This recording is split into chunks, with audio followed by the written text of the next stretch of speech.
I feel like every offseason we go through the same thing with the Portland Trailblazers. But oh yeah, I gotta talk about last regular season real quick. Portland's offense extremely high powered, defense was a dumpster fire, couldn't guard a traffic cone. Portland matched up with Denver in the 3-6 slot in the playoffs. Dame went toe-to-toe with Jokic, but Denver came out on top in this offensive shootout. Adding to the long list of first and second round exits for the Lillard-led Blazers due to Portland being unable to build a contender around Dame to get them over the hump. Did that change this offseason? Through trades, the Blazers added Larry Nance Jr. In the draft. They picked up Greg Brown III.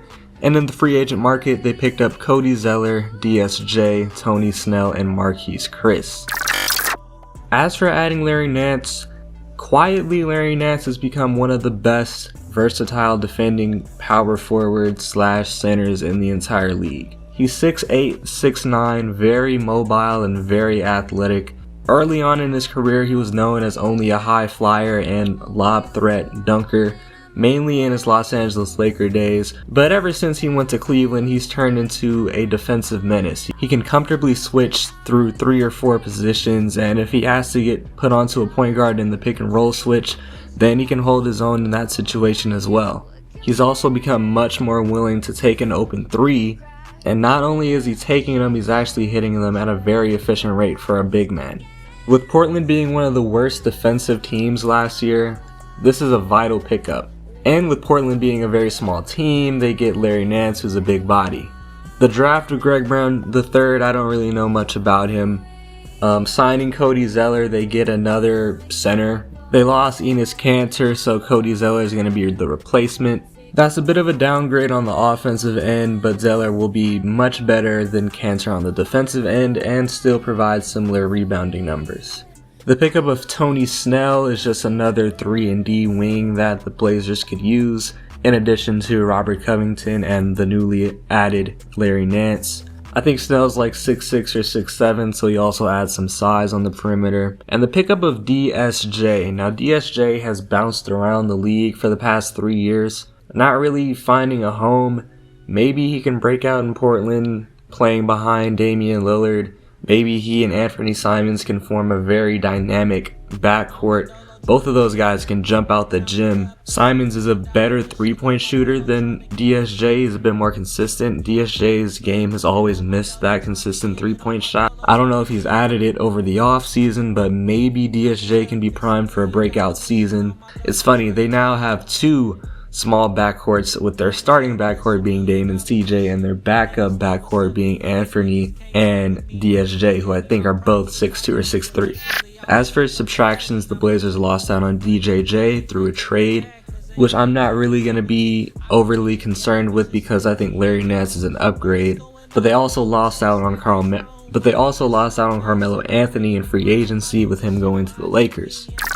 Now yes, Melo was a vital part of their offense last year, being that 6th man off the bench, providing a lot of spacing at the power forward position and some shot creation when the Blazers needed it most when Damian Lillard and CJ were on the bench. But I don't think it's a huge loss for them because they still have a plethora of offensive weapons in Dame, CJ, and Norman Powell, and Yusuf Nurkic should get some more usage on the offensive end this year too. Taking a look at the depth chart at the guard positions, I alluded to this: Dame, CJ, Anthony, and Dennis. All these guys are 6'3" or shorter. They don't really play that high level defense. Like, Dame is gonna compete his ass off on the defensive end, but he's still a bit limited there. Anthony is an alright defender. DSJ is not a good defender. CJ is probably the best defender out of this bunch, but he's probably the smallest player here, or the shortest player here, but he's the biggest one in terms of stature. The Blazers have always had the problem of a lackluster defensive backcourt, and in adding DSJ, and you're basically guaranteeing that there's going to be 2 6'3" or shorter guys in the backcourt at all times. Like, it's not going to be any different. You're just going to have to hope that their offensive firepower will make up for it. I mean, you know it will in the starting lineup with Dame and CJ, but off the bench, DSJ and Simons, they both have potential to be very dynamic on the offensive end. It's just going to come down to consistency for these two young guys. At the forward rotation, it's Norman Powell, Robert Covington, Larry Nance, Tony Snell, and Nazir Little. Now, I know Norman Powell is 6'5", but I think they're going to start him at small forward just like last year. Norman Powell is a solid defender, but after that, behind him is Rocco, Nance, Snell, and Little. They're all plus defenders. Rocco and Nance are one of the most versatile defenders in the league. Snell is a very good on-ball defender, and Nazir Little still has that potential to be a very versatile defender as well. And at the center rotation, they have Nurkic and Zeller. Nurkic is one of the more skilled offensive bigs. He's a great passing big, and he can score in the low post from time to time. I think some of his post-up touches got taken away with Melo being more of a focal point of the offense, so his scoring numbers were a bit down, but I think with him gone, he's going to be a bit more needed on the offensive end to shot create, because I think he'll have some more opportunities there. The new coach is Chauncey Billups. Terry Stotts, after I think 6 or 7 years being there, is finally gone. I don't think it really was his fault that the Blazers were never able to get over the hump. I mean, they got to the Western Conference Finals in 2019. I think that's as far as you can really take that core to the Western Conference Finals once in about 6 years. So I don't really think Terry Stotts was the guy to blame for not really getting to the NBA Finals ever, but I guess the Blazers just saw that they had to switch something up, and they decided to switch the coach up, and not really the personnel, which I have been critical of them for doing for the past 5 years, staying very complacent with their personnel, not shaking it up on that front, but they opted to shake it up with a new coach in Chauncey Billups. He's never had a head coaching role. I think he was the assistant coach in LA for the Clippers last year, if I'm not mistaken, but this is his first head coaching role. But yeah, I guess we'll see what kind of output he can get out of the Blazers this year. As for the roster, to talk about it, this team got slightly bigger and better defensively, again, with the pickups of Rocco. Or actually, not the pickup of Rocco, he was there last year. Rocco staying on the team, adding Larry Nance, adding Tony Snell, adding Cody Zeller, who's a better defensive center than Enes Kanter. The needs for this team were adding some size and adding some defense, and with those pickups, they did just that. I do have some questions for a facilitator off the bench. Anthony Simons is a scoring guard. Dennis Smith Jr. is a scoring guard. Tony Snell, Nazir Little, either Rocco or Nance, they're not going to be the guys that are facilitating or handling the ball at all off the bench. Who's going to really be running that bench unit? I expect them to really stagger the minutes of Dame and CJ, because CJ is a capable playmaker. He's a very good playmaker for a shooting guard.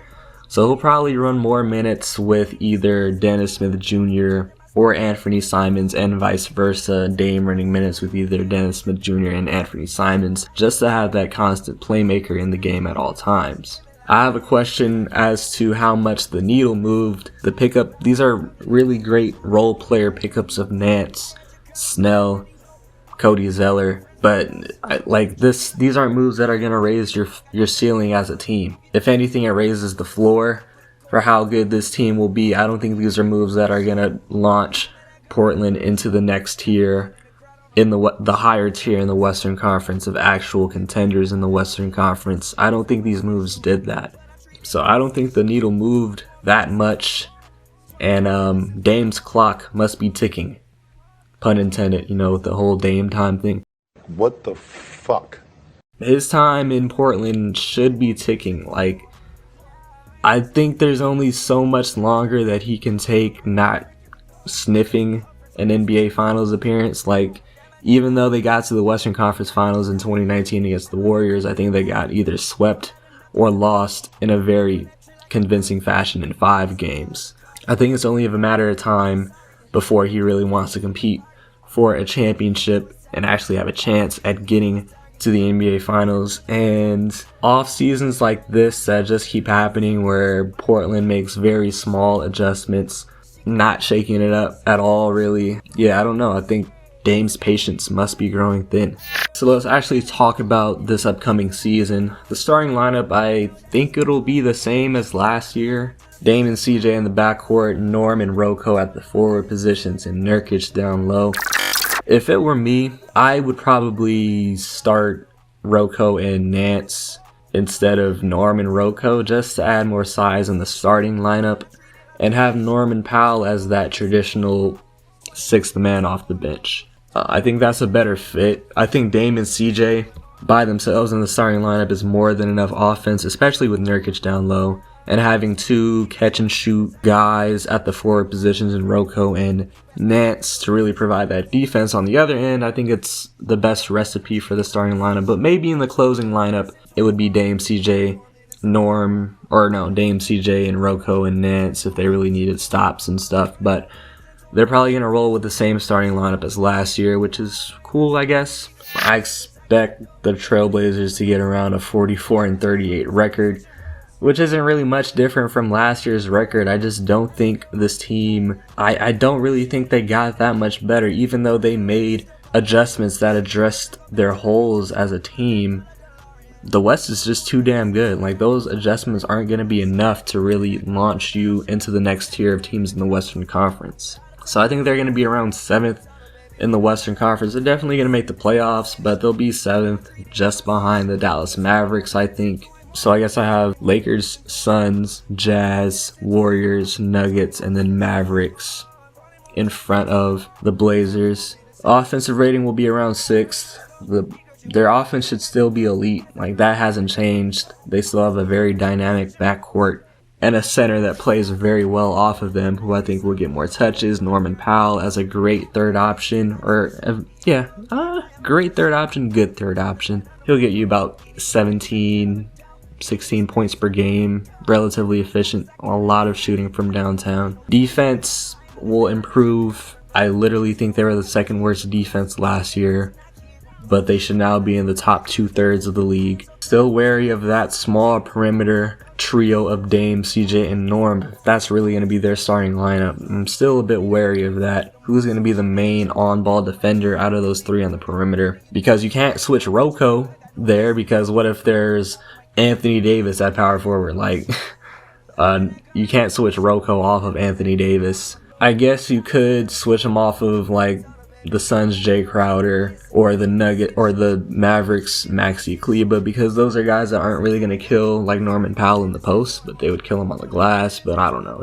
I don't know. I guess we'll see how Billups wants to manage them on defense. I expect the Blazers to lose in the first round again, which is tough because Damian Lillard is 30 or 31, I think. He is 31. He turned 31 in the summer, so he has about 3 more years left of his prime. I just hate to see primes like this going to waste and not really being able to actually compete for a finals, because this team is not anywhere close to finals contention. They aren't a few tweaks away from getting to that, like I've been saying the entire vid. There isn't an obvious big time move for them to make. Even if there was, this front office isn't really gutsy enough to make that move. They've showed that for the past 5 years. They haven't made a big time move.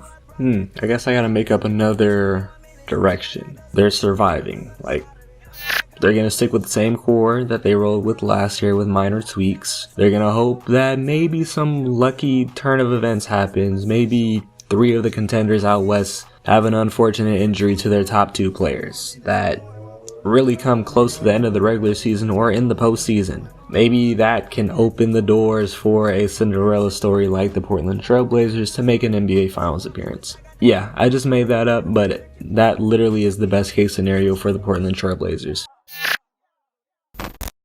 In the introductory monologue, I facetiously asked if the Blazers did enough this offseason to finally catapult them to the Western Conference's elite. The answer is no, unfortunately.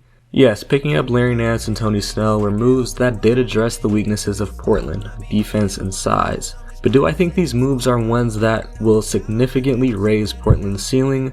Again, the answer is no. The Blazers will no doubt have a high-powered offense led by Dame and his backcourt sidekick CJ. Portland has a deep supporting cast in Norman Powell as a capable shot creator, Nurkic as a very skilled offensive big, and maybe a dynamic offensive bench backcourt with DSJ and Simmons. Not Simmons, Simons. Now, there are numerous wings and bigs that can provide a positive impact. Already mentioned Nance and Snell, but the new addition Cody Zeller will clean the defensive glass, and Rocco, who was in Portland last year, will still showcase his defensive versatility this year. But at the end of the day, the Blazers only have one All-Star, Damian Lillard. He's a top 10 player in the league, is a bona fide superstar, but I don't think he's capable of dragging the Trailblazers past the second round without another All-Star added to this team. Portland, you might want to get Dame some help, because I think it's only a matter of time before his desire to compete for a championship outweighs his unwavering loyalty to Rip City. Especially when it's to my face, everything will be okay, man, just stay up on my way.